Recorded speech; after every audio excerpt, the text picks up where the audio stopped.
Sachs Emeritus Professor of International Relations at the London School of Economics. At least I hope you're in London. I'm actually guessing, but thank you so much indeed, Michael, for your time. Out of those few choice world leaders that we've chosen in the statements that we're highlighting, which one do you think is the most significant? Is it actually a world leader or the man who wants to again become a world leader in the US?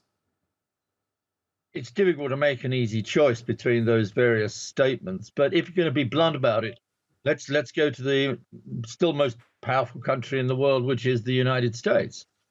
And the outcome of the election in November, presumably between Joe Biden and presumably between Donald Trump, though that's not a foregone conclusion, that's going to be really, I think, the huge, big political transformation of the world. And that's the one we're all waiting for. Let's be perfectly honest here. It really depends on which crisis you want to choose, however. Do you want to choose the crisis in the area of Asia region, China, its relations to the United States, and particularly its relations with Taiwan? Or do you want to choose the Middle East, which just figured earlier on in many of your clips? Or do you even want to choose what's going to happen somewhere else, such as in the European Union, where we got parliamentary elections coming up in the middle of the year, and we don't even know the outcome of that? The prediction is it's going to turn to the right. All we're trying to say really is the world is in a pretty, let's call it, dodgy state, and therefore we are in a very, very uncertain world, and let's be perfectly honest about it, everywhere and not just in one country. Yeah, okay, well, let's start with the United States. If Donald Trump were to win, and he certainly leads in quite a few of the opinion polls if he's going to stand against Joe Biden, if Donald Trump will return to the presidency, there are many people in the United States who think their country is going to fall into some kind of civil war almost because of the amount of guns and because of the amount of anger and the amount of frustration. What we do know, Michael, don't we, is through what Donald Trump has been saying he would do as president, that he's probably going to change the whole dynamic of internal US government almost, because in his first term, he felt that there were too many people stopping him what he wanted to do. So he says he's going to put loyalists in all sorts of positions. Well, that's certainly the threat he's been making. And let's not forget how destabilizing, frankly, his first term was. And a lot of people I know in the United States thinks his second term, if he were to win, and it's a big if he were to win, then it's going to be even more destabilizing internally and more threatening, actually, to the political democracy of the United States. That is what his critics at least say. I think you should also add to that, if I might add quickly, what it would mean externally. It would probably mean much less support, if none at all, to Ukraine. It could even threaten NATO. It certainly will be also a big problem for China as well, because they don't like Biden very much, but they like Trump even less. Yes, absolutely correct. It will almost certainly, a second Donald Trump presidency, change some aspects significantly of US foreign policy.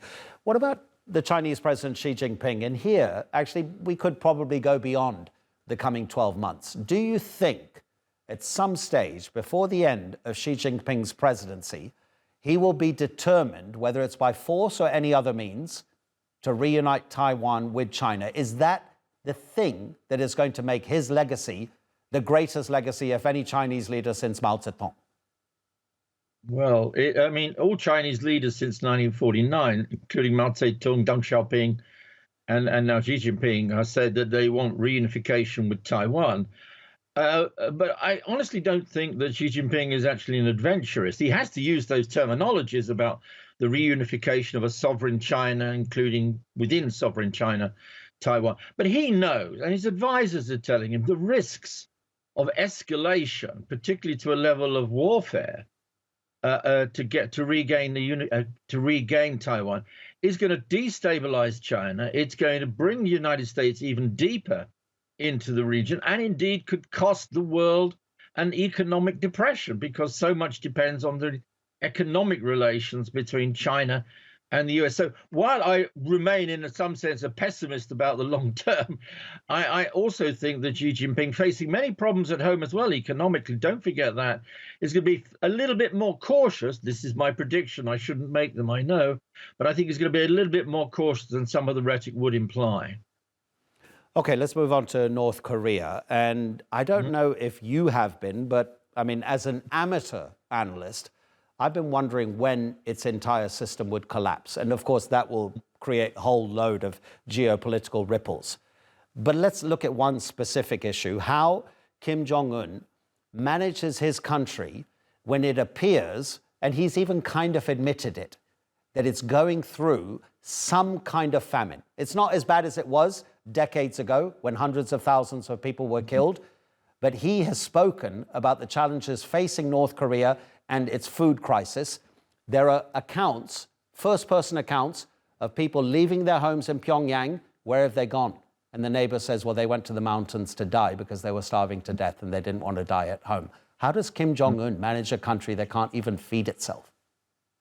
Well, you know, in the 1990s, by the way, there was also a very, very desperate economic situation, a food situation as well.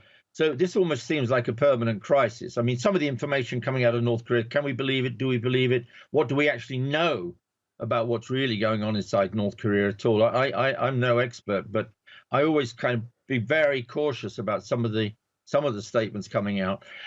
But you do ask the biggest question of all: how is it that a regime or system which looks non-viable, which cannot provide the basic needs for its own people, how does it survive? And that's the bigger question. And I'd give you three reasons. One, it survives largely because it's very repressive. That's a simple totalitarian argument. Secondly, don't forget, it's got supporters elsewhere in the world, including China, and increasingly, as we've seen recently, Russia itself. And moreover, I think the use of the nuclear threat, nuclear blackmail, as we used to say in the Cold War, that has also, in a sense, made a lot of people in the region very, very cautious about confronting North Korea. So given all those three factors together, a very, very weak, economically less viable regime than certainly South Korea is, and I visited South Korea on many occasions, how does it survive for all those reasons? And I think we would be foolish to believe that it's going to go anywhere soon or going to collapse anywhere soon. People have been talking about that for a long time. And so far, and for good reasons I've mentioned, it has so far not come about. Yeah. OK, let's go back to where you started, if you don't mind, Michael. You said that the world is in a desperate situation. I might be paraphrasing you. Are you that pessimistic? Is it not true that when we consider the timeline of history, that actually right now, as we are in the year 2024, that it's actually not a bad time to be alive in terms of there are fewer conflicts than there were before? Well, if I take the long historical approach, and I know you don't want me to go on for 2 hours about this, I mean, no, but the 20th century, I mean, let's be honest, from 1914 right through to the end of 1945, killed hundreds of millions of people in 2 world wars. We had a world depression in the middle of it.